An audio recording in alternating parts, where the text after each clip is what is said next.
Fake Media. Ebigambo bibadde bingi ebibadde bitandise okuba nga bifuluma okuva ababaka Alan Ssewanyana ne Muhammad Sseggirinya lwe bateebwa okuva mu kkomera Ekigo, era bano oluvannyuma lwa kkooti e Masaka okubawa beyiro oba okweyimirira ku bukadde 20 ez'obuliwo, bano basobola okubeera nga bateebwa naye buli omu n'atamanya wa we babatutte. Naye okusinziira ku looya Ssaalongo Erias Lukwago yavaayo n'atunnyonnyola nti ekyamazima ababaka bano bakizudde nti Alan Ssewanyana ali mu kyalo e Masuuliita ate ye omubaka Muhammad Sseggirinya ali wano mu kibuga ekikulu Kampala wali e Mengo.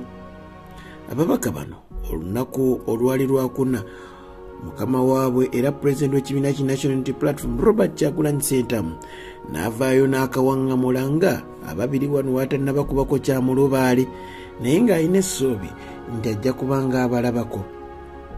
Mu puroguramu yali ku Fake Media ya The Earthquake obunkenke, omu ku bateesa yavaayo bw'atyo n'agamba nti okubutasinkana Bobi Wine oba Honorable Kyagulanyi Ssentamu pulezidenti wano kye kimu ku byali biteeseddwako wakati w'abasibe ne gavumenti okubeera nga bateebwa, naye kyasobodde okubeera nga kikyukamu era kyategeerekese nti ekyamazima kituufu nti omwogezi mutambuze bwako awummula. Amazima gasobodde okuba nga avaayo era aboogezi bandibanga kati bafunye akatebe we bawummulira.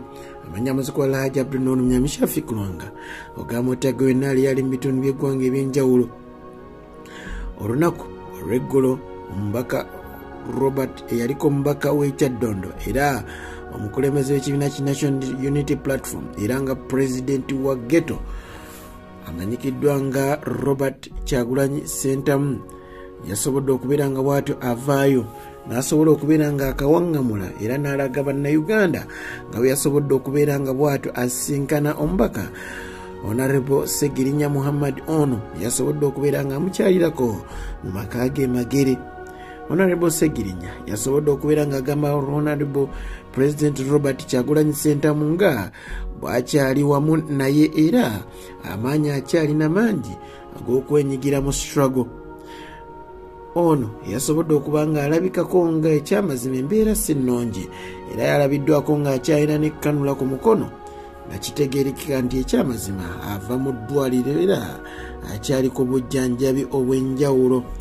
Yasobodde okubeera nga Honorable Kyagulanyi atukakasa nga ne Honorable Alan Ssewanyana omusajja wa bwino yasobodde okubeera nga ate amukubira ku lifooni bw'atyo n'amukakasa nga bw'ali mu mbeera ennungi era bw'agenda okubwatereramu era ng'essaawa yonna era naye ajja kumubeera nga amusisinkanako ate munnanga amukubeko ekyomulubaale era bw'atyo Honorable Kyagulanyi atukakasizza nti naye yamugambye tannava ku mulamwa era bakyali mu struggle.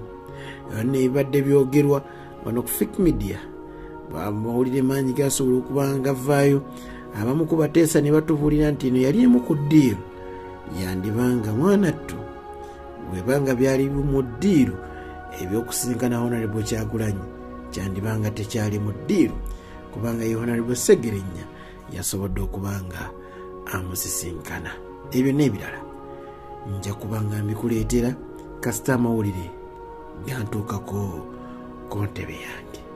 Omukama akunkuumire, nkwagaliza wiiki ennungi.